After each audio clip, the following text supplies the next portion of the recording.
जब भी लाइफ में हम किसी भी चीज में एंटर करते हैं हम बहुत हाई एक्साइटेड होते हैं, जिसकी वजह से क्या होता है हम बहुत बड़े बड़े सपने देख लेते हैं, हम बहुत बड़े बड़े वादे कर देते हैं। हमें नहीं पता हम उन्हें कैसे निभाएंगे, हम ये तक कह देते हैं तुम्हारे बिना जीवन नहीं है, सब कुछ है। होता क्या है कि जो बड़ी बड़ी चीजें हैं उनको कंटिन्यू रख पाना बड़ा मुश्किल है। This is called basically hypocrisy of A relationship. Hypocrisy क्या होती है कि किसी भी चीज को बड़ा चढ़ाकर कहना कि मैं तुम्हें इतना प्यार करता हूं कि मैं सिर्फ तुम्हें देख के जिंदा रह सकता हूं। इन सब चीजों को जनरली क्या होता है कि रिश्ते में कोई एक इंसान जो ये कह रहा है और कोई एक इंसान जिसे कही जा रही है बातें, वो उन्हें कुछ हद तक सच समझ लेता है। और जब आप उन्हें जीवन में निभा नहीं पाते तो वहीं पे कॉम्प्लेक्सिटी इन रिलेशनशिप पैदा हो जाती है कि तुम ऐसा कहा करते थे, अब तुम ऐसे नहीं रहे। हमेशा आपको ये तरीके या ये बातें कह के कहा जाएगा कि अब तुम पहले जैसे नहीं रहे, पहले टोक टोक के आपकी आदतें बदली जाएंगी और उसके बाद ये कह के लोग आपसे अलग हो जाएंगे। मैं एक चीज आज आपको बताता हूं, चाहे बिजनेस है चाहे रिश्ता, हाइपोक्रेसी कहीं भी सही नहीं है, यानी बहुत हाइप बनाना कहीं भी सही नहीं है। इससे होता क्या है कि इससे बाहरी खुशी तो आपको मिल जाएगी लेकिन आपकी अंतरात्मा हमेशा परेशान रहेगी, क्योंकि ये एक अति है। हाइपोक्रेसी को हिंदी में अति कहते हैं और अति किसी भी चीज की रहती नहीं है संसार में। जिन्होंने भी लाइफ में अति की वो सब खत्म हो गई।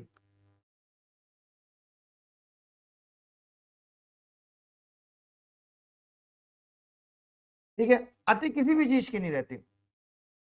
तो जैसे आपने गाना भी सुना होगा कि धीरे धीरे से मेरी जिंदगी में आना, ये गाना लाइफ बिजनेस हर चीज पे बहुत सटीक बैठता है, प्यार मोहब्बत पे, कि धीरे धीरे से मेरी जिंदगी में आना। जहां हम किसी भी चीज की बहुत जल्दी करते हैं वो चीज उतनी जल्दी खत्म हो जाती है।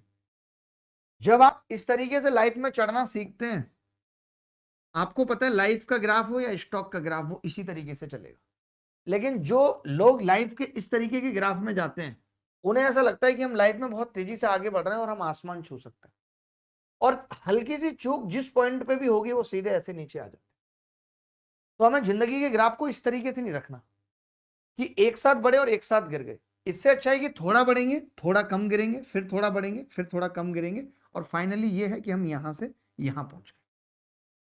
मैं एक चीज बार बार कहता हूं, आज भी कह रहा हूं कि किसी के जाने का दुख तब ज्यादा है जब आने की खुशी हद से ज्यादा मनाई गई थी। यानी हाइपोक्रेसी अगर आपकी लाइफ में जितनी ज्यादा है उतना ही दुख है जीवन। मैं बिजनेस की तरह से अगर इसको देखूं कि अगर कोई एक टीचर किसी एक जगह पढ़ा रहा है और वो वहां रोज आके पढ़ाने के सिवाय सिर्फ वहीं की तारीफें और वहीं के पुल बांधता है, कल को ऐसा होता है कि उसके रिश्ते कंटिन्यू नहीं हो पाते और उसे दूसरी जगह कहीं पढ़ाने जाना पड़ता है या उसे कोई दूसरी कंपनी ज्वाइन करनी पड़ती है, तो लोग फिर उन्हीं बातों को लेकर के उस पर इतना ज्यादा प्रेशर क्रिएट कर देते हैं कि आप खुद स्ट्रेस में आ जाते हैं। यानी हमें सिर्फ अपने जीवन में उतनी ही बातें कहनी है, उतनी ही बातें करनी है जितनी हम निभा सकते हैं, जिनको हम जस्टिफाई कर सकते हैं खुद से।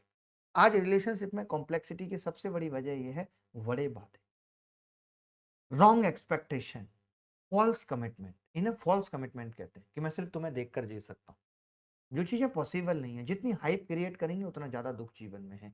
जीवन में इस तरीके से चलना सीखना। अगर किसी रिश्ते में, मैं पहले तो एक चीज कहूंगा कि ये सारी चीजें करियर में बहुत बड़ी बाधा है मैक्सिमम। देखिए यहाँ पे हम जो भी बात करते हैं, अब आप एक दो एग्जाम्पल ऐसे लेंगे कि सर उसके जीवन में तो ऐसा था और वो बहुत आगे बढ़ गया। जैसे कहा भी जाता है कि हर सक्सेसफुल इंसान के पीछे एक महिला का हाथ होता है, बट हर अनसक्सेसफुल के पीछे भी होता है, और अनसक्सेसफुल की ताकत ज्यादा है, तादाद ज्यादा है लोगों से। तो मैं बस यही बात आपको बताना चाहता हूं कि अगर आप किसी भी रिश्ते में अभी तक एंटर ही नहीं किए, अभी आप अकेले हैं, तो बेहतर है कि पहले कैरियर चुन लें। क्योंकि मोहब्बत का कामयाब होना बहुत मुश्किल है, बट मोहब्बत कामयाबी से होना बहुत आसान है, और मोहब्बत होती ही कामयाबी से। ये चीज समझनी पड़ेगी। तो पहले कामयाब हो जाएं, और अगर आप किसी रिश्ते में पहले से हैं तो मैं ये बिल्कुल भी नहीं कहूंगा कि आप उसमें से निकल जाओ। कभी नहीं, कोई जरूरत नहीं है, क्योंकि निकलने का पेन आपके करियर को खराब कर देगा। उससे कहीं ज्यादा अच्छा है कि आप उस रिश्ते में रहते हुए अपनी कामयाबी को छो। बहुत लोग ये गलती अपने जीवन में कर बैठते हैं, और मैं महान लोगों की बात कर रहा हूँ, नॉर्मल लोगों की नहीं। आप देखते भी होंगे कि मीडिया से लेकर के हर जगह उनकी थूथू हो रही है। जब आपको किसी रिश्ते से आपने ये सोच लिया है कि आपको निकलना है, एवरीथिंग, कुछ भी अचीव करना, everything to achieve is the part of process. Process है, किसी को पाना जिस तरीके से प्रोसेस है, वैसे ही किसी रिश्ते से बाहर निकलना प्रोसेस है। अगर आप ये चाहते हैं कि आपका नुकसान कुछ ना हो, जैसे आप एक सीधी रोड पे चल रहे हैं और आपको ये मालूम चलता है कि आप गलत आ चुके हैं, तो जरूरी नहीं है कि आपको यू टर्न हाल मिल जाएगा। लेकिन अगर आप वहीं से मुड़ने लगेंगे तो रॉन्ग चलना पड़ेगा और आपका चालान कट जाएगा। तो जीवन में ये बात भी सीखनी है कि जिस वक्त भी यह आभास हो कि मैं अपनी जिंदगी में गलत आ गया हूं या मैं गलत इंसान के साथ हूं, चाहे वो लड़की है चाहे कोई भी लड़का है, तो ये उम्मीद नहीं रखनी कि मैं हाल अभी निकल जाऊं। ऐसा नहीं है, जैसे धीरे धीरे से कोई जिंदगी में आया था वैसे धीरे धीरे से ही उस जिंदगी से बाहर निकलना है। आप लोग आराम से बैठ जाओ, मैं सारी चीजें मैनेज कर लूंगा, ठीक है? क्लियर है बात? तो मैं ये बता रहा हूं कि यू टर्न जब मिलेगा लाइफ में उस चीज का वेट करना है। एक चीज मैं जो हमेशा कहता हूं, मेरे पास हमेशा मेरे मोबाइल के वॉलपेपर पे ये चीज लगी रहती है, क्योंकि हमें जितनी जल्दी है हम सोचते हैं कि हर चीज अभी हो जा, अभी हो जा, अभी हो जाएगी, हमारे हिसाब से हो जाएगी। वैसा नहीं होता। मैं एक बहुत प्यारी सी चीज आपको पढ़ के सुनाता हूँ, बताता हूँ, आपको बहुत मजा आएगा। देख पा रहे हैं, सुन पा रहे हैं, सही चल रहा है सर? बहुत ही अद्भुत, बहुत ही मजा आज की क्लास में आने वाला है और हम जीने वाले हैं आज की क्लास को बहुत अच्छे तरीके से।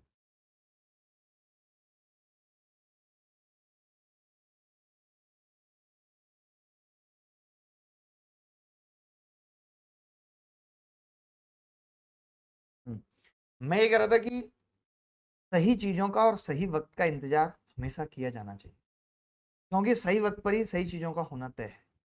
अक्सर वो लोग जिंदगी में हार जाते हैं जो सब्र नहीं करते, जिनको पेशेंस नहीं है, वही गलत डिसीजन लेने पे मजबूर होते हैं, चाहे वो अपनी नौकरी की तैयारी कर रहे हैं या वो किसी रिश्ते में। क्योंकि कोई ऐसा पेड़ नहीं है जिस पे पतझड़ के बाद पत्तियां ना लौटी हों, कोई भी ऐसी सड़क नहीं जो भीड़ को चीरते हुए किसी पते पर ना जाती हो, कोई ऐसी रात नहीं जिसके बाद सुबह ना हुई हो। हमें खुद पर, खुद के कर्मों पे यकीन रखना है। हमें ये सोचना है कि कल अच्छा मैं बनाऊंगा। ऐसा नहीं हो सकता कि मैं हार जाऊंगा। बस धैर्य रखना है। किसी भी